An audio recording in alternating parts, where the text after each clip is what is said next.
Shankaram, Siva. In this video, we look at the history of a very famous temple called Thiruvadhigai Veerattanam and the Padigam Kootrayinavaaru sung by Thirunavukkarasar. Thiruvadhigai Veerattanam was built by the Pallava kings. This place, Thiruvadhigai Veerattanam, is very close to Pandrutti, and this temple is one of the Ashta Veerattanams, or in Tamil as they say Atta Veerattanam. So what is a Veerattanam? You know, Veerasthanam in Sanskrit they say, right? That is only converted into Tamil as a Veerattanam because we didn't have Sir at that time. Now Veerattanam or Veerasthanam is basically where Shiva shows his heroics, and that is Veeram. He shows his heroics and kills or destroys all the evils. You know, Shiva is the destroyer, so that is what he does here.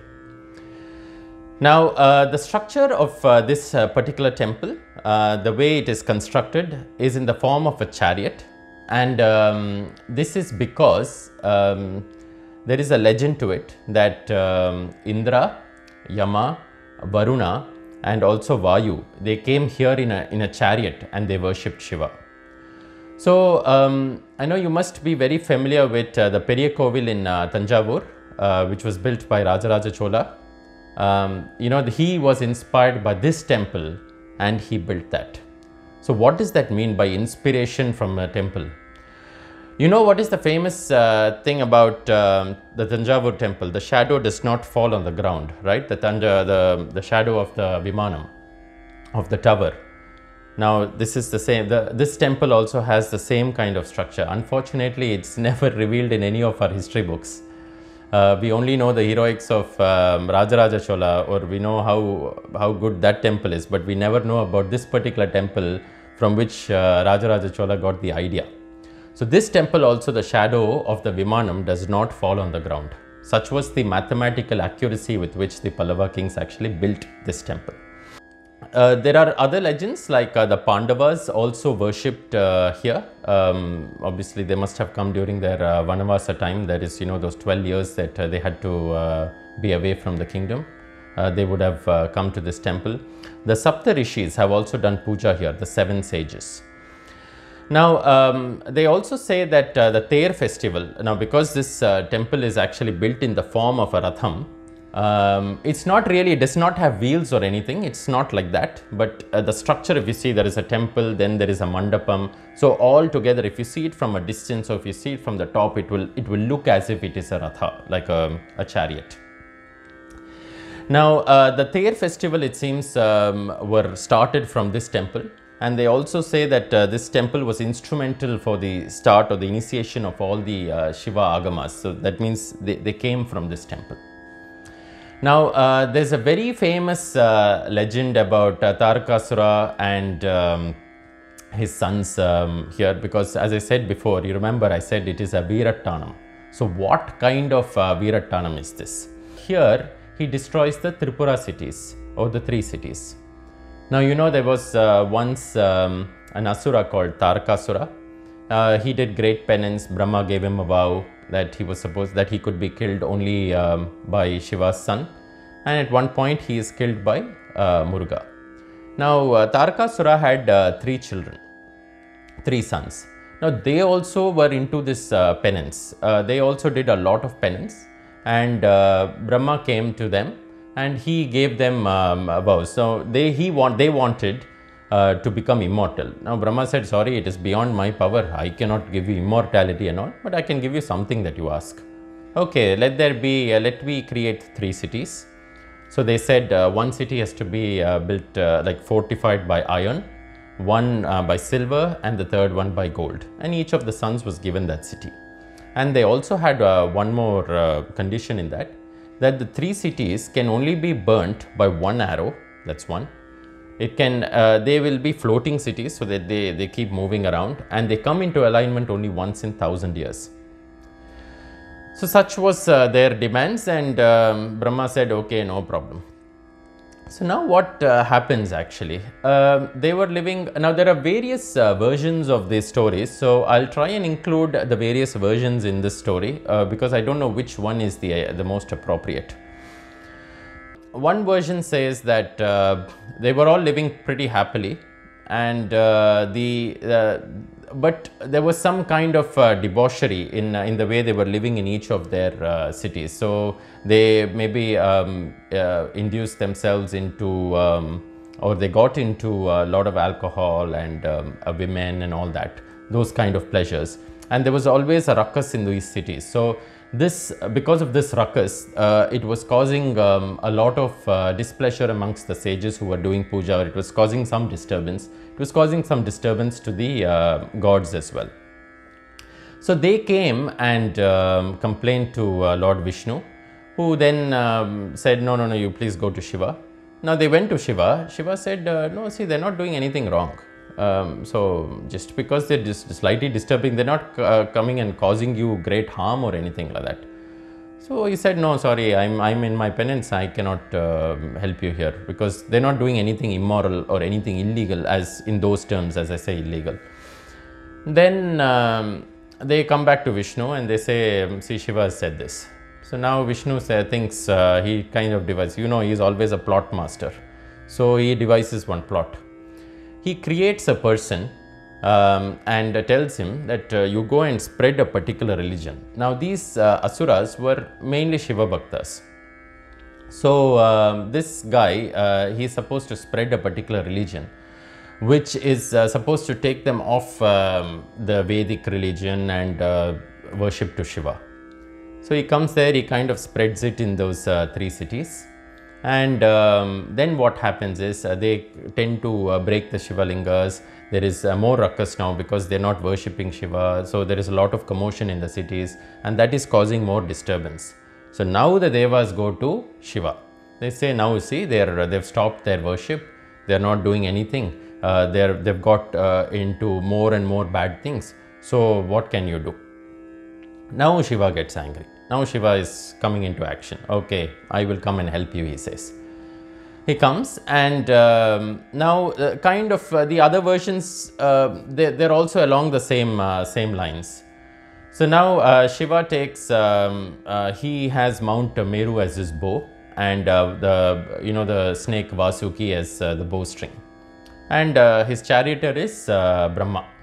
So he is now in an angry mode. He is going to fire an arrow at these 3 cities.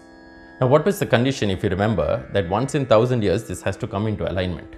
So luckily for the Devas, this was the 1,000th year and it was slightly coming into alignment, or it had already come into alignment. So that's why it was easy for Shiva now to burn the cities. So a slight variation of this version is what I'm going to say now, where when Shiva is actually boarded his chariot, he's on his chariot, and one of the wheels actually breaks. So he kind of thinks, why is my axle broken? So the Ratha actually gets stuck in the ground, so he's unable to move basically. And the axle breaks, so he and Brahma try to lift the chariot, but it's impossible for them to do it.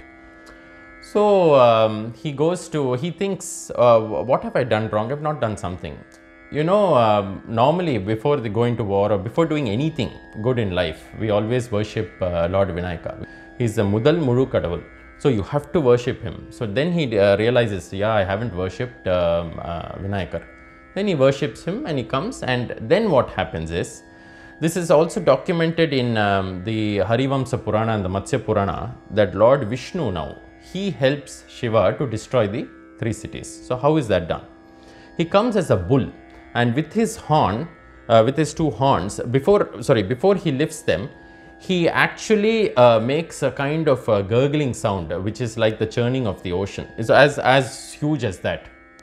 And he lifts the chariot on which Brahma and Lord Shiva are. Manikavasagar has also explained this in one of his poems. Tadamadilgal avai moonrum தழலெஜித்த அண்ணாலில் இடபமதாய் தாங்கினான் Thirumal Khan சாழலோ. So you see, Manikavasagar also say இடபமதாய் தாங்கினான். So who? Thirumal Khan, that is Perumal, Lord Vishnu, he held on to the chariot. So maybe the broken chariot, obviously the axle is broken, now you cannot sit and mend that. So he has actually held on the chariot, and they're moving forward. Now all the devas are also along, I mean they're alongside Shiva, and they have a kind of ignorance in them. They think, no, see, Shiva needs my help. Although Shiva is only going to shoot the arrow or do whatever, he's going to burn them. But still, I feel, I mean, they feel that they are going to be needed, because without their help, Shiva cannot do anything. So at that point, now Shiva understands that, or he realizes that the devas have thought like this. So Shiva bursts into laughter, ha ha ha ha ha, like that. And a fireball comes out of his mouth. And then the Tamil version says that he actually burns the cities with this fireball without even shooting the arrow. And then Brahma tells him, what is this? You've got the arrow and all, but you've burnt it with your laughter. I understand that you've burnt the ignorance of the devas. Now the devas have realized. So now you shoot the arrow, and he shoots the arrow. But I believe that is not what has happened. And maybe he burst into laughter, and with the thought, or with the intention of burning the 3 cities, and at that point devas are like awestruck, oh wow, where did this fire come from? And then he is kind of implicitly burnt their ignorance. So now then he lights that, so what I believe is, with that fireball he lights the arrow, and then he shoots it. Obviously, as I said, the 3 cities are in alignment. The arrow forces its way through each of the cities, burns it, and burns all the 3 cities to ashes.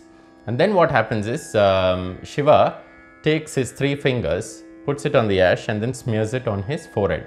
And there is a belief that this is why we have the Tripura. So we have 3 fingers that we take the ash and then we put it on our forehead. Now this is a belief. Now in all this commotion, Maya, who was the architect for these 3 cities, is supposed to be residing in one of them. Now he had a vow that Shiva would always bless him and always make him, I mean he would not get into, he would not be burnt. So Maya somehow escapes from these 3 cities, and they say that Shiva has blessed him in that way. And that is why what they say, this Tripurantaka, that is what Shiva is. Shiva is in that form, in this Veerattanam.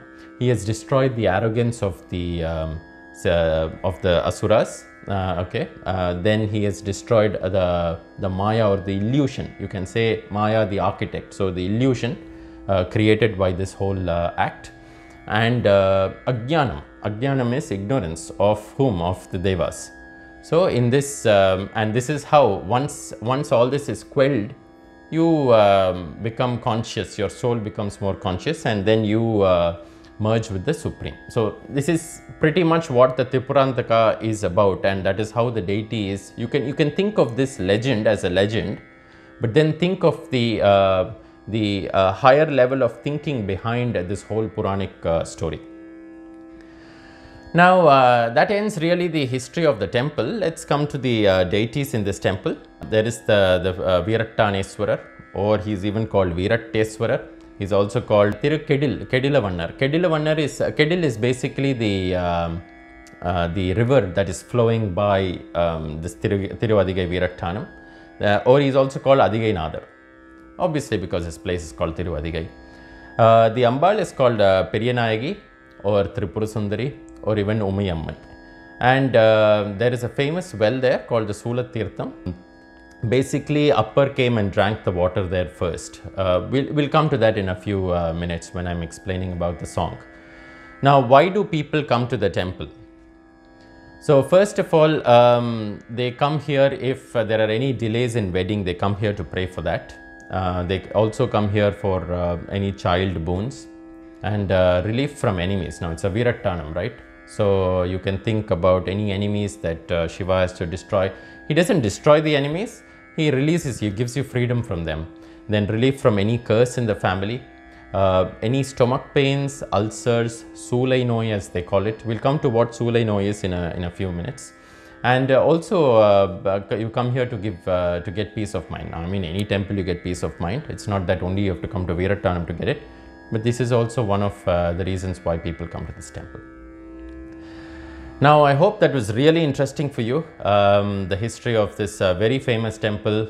Now let's come to one more basic history. I mean, obviously this history is also associated to the temple, but it's mainly the history of the song behind which this was sung. So I've already explained about Thirunavukkarasar actually in one of my earlier videos when we sang Marcel Vinayam, but I want to really reiterate his story a bit at least. So there used to be a Munivar called Vagisar in the past. Now Vagisar was doing penance in Kailaya mountain, in Kailash mountain, where Lord Shiva also was doing penance. And when Ravana, the famous king of Sri Lanka, was passing over Kailash, he thought for a second, no, I should take this Kailash with me because I'm a staunch Shiva devotee. Why not I take this Kailash and keep it there in Sri Lanka? And he started to take it away. And Nandi Bhagwan, he comes, he interferes and he says, or he intervenes and he says, no, you should not take it. Shiva is doing penance. You cannot take it. You please do not take it. And then the story moves on. This guy still takes it and Shiva's penance is disturbed. He puts his toe on top of the mountain and he crushes Ravana, who like cries in pain. And all this jerks of the mountain and the crying of pain is all heard by, it disturbs even the penance of Vagisar, who comes and tells Ravana, you're a Samavedi, why are you crying like this? Sing Samavedam. And then Shiva will immediately lift his toe. And that's what really happens. And then Nandi or Shiva, one of them curse Vagisar, saying that, see, he had done something wrong, I'm troubling him, or I'm really crushing him under the mountain, because obviously he has to repent for his sins. Who is asking you to come and interfere in this? You could have just kept quiet. And so now you go and lead a life on the earth and see how life takes you. So Vagisar in some janma, after obviously a lot of janmas, he is born now as Marul Nikiyar. Now Marul means what? Ignorance or delusion, confusion. So Marul Nikiyar, that's what is his name. He suffers great tragedy when he is quite young. So first of all his parents die, then he had a sister called Telagavati who was married to a soldier, and immediately after marriage the soldier was called for the war and he dies. So Tilagavati becomes a widow. So looking at all this tragedy, he's fed up. He's kind of fed up with Manai Varka, as they say, right, or family life or something. He goes into Jainism. And he's there in Jainism for quite some time. He also gets a name called Dharmasena. He becomes a kind of a guru in the Jainism world. But then Tilagavati always in the back of her mind, I mean, they're all very staunch devotees of Shiva. So she's always, she's worshipping this Thiruvadhigai Veerattanam, Shiva at that time. And she always prays in her mind, no, I want my brother back into Shaivism. She's like kind of crying. So once Shiva comes in her dream and says, don't worry, I'll do a Thiruvilayadal, I'll play a game. You know, obviously Shiva is like that. So he plays a game. He says, don't worry, I'll somehow bring Thirunavukkarasar here. At that time he was called Marul Nikiyar still, or Dharmasena is his name.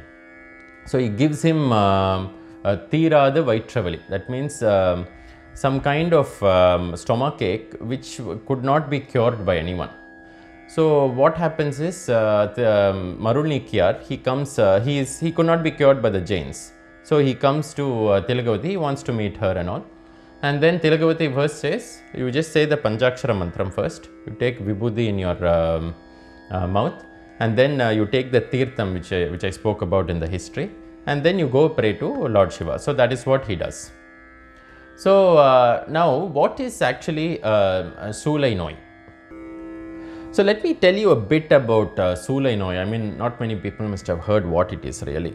So soolai is kind of a common set of, it's one name pretty much for quite a few things. So it is like an arthritic pain or a colic pain. You can say it's called, it's even rheumatism and all that. It's really what happens is your muscles will really contract. And you know, in the Greek period there used to be a Greek person of medicine, Hippocrates. So he had linked these the 4 elements of you know, the 5 elements as we have, but he had linked 4 elements of the universe to 4 things that are there in our body. And he says if this is in balance, then everything will be in balance. If it's not, if something is imbalanced, then you get disease. So one was really black bile. Now black bile was linked to the earth, so that is cold and dry. Yellow bile was basically linked to the fire element, so that is dry and warm. Blood is linked to the air element, and that is more moist and warm. And the phlegm, the phlegm inside the body, that is linked to water, which is moist and cold. So in Tamil, so this is all this all comes under what is called soolai noi. Now obviously Appar had one of these. So in Tamil also, you can know a few soolai diseases. One is pitta soolai, which is linked to the bile. Then vada soolai, which is linked to the air. Ayakkana soolai, which is linked to the fire. And even the menstrual pain that women suffer from is called soolai vayu. So you see, that is the air element, which is the blood element. And then there are other soolai noise. So coming back to the Appar story. So now he is really suffering from this soolai noi, and he has got vitrus soolai, so something to do with the intestines basically, and he is really cramping in pain. Through this song you will actually understand that how he really suffers in pain. So with this song he starts with he sings to Lord Shiva, and he's always complaining about his soolai noi, that he must have done something in his past, and he does not know what he's done, and he goes through this pain unbearably, and why can't you actually help me? So this is how he actually pleads to Lord Shiva. It's a very beautiful padigam, and I will explain about this when we go to the meaning. Now after this song, obviously his soolai noi went away, that is this rheumatic disease or this stomachache actually went away. So Lord Shiva cured him of this. And he also hears a voice, an asiriri, that is a voice without a body, that is no one really telling them. What does it say? He says, you are Navukkarasar or Thirunavukkarasar. Thirunavukkarasar. Arasar means king. Nav means your tongue. So you are the king of the tongue. That means so beautifully you have actually said of us, because it's all extemporaneous, right? I mean, all these padigams are just extemporaneous. So it's out of the love for Lord Shiva that he just started singing it, and he gets that name. Now at the end of this padigam, I believe that he then realizes who he is. So he realizes that he was Vagisar. He realizes that just as the Arakkan, that is the Ravanan, just as the Arakkan Ravanan was crushed under the Kailash mountain, he was also he was pretty much enduring that similar kind of pain, and he understands who he was. So he goes more into Shaivism, because obviously Lord Shiva has only cured him from this disease. He goes away from Jainism. Obviously after that the Jains, they come running after him. They think that he has stolen all their information, and he's kind of using or misusing it, or maybe spreading some other religion after having learnt Jainism and not being loyal to Jainism. He endures more hardships because the then king was a Jain king, and he puts him through various hardships, which again Appar never complains about. So in all the other songs, so what I'm trying to say here is, in this song alone, when he was suffering, he really pleads to Lord Shiva to help him out from this suffering. And after this, what happens is, any other song that he sings, be it where he is suffering or not, be it someone else suffering or not, and he sings to relieve them from that, he never pleads to Lord Shiva to really ask him for help. He only praises Lord Shiva. He only sings the glory of Lord Shiva. What does that mean?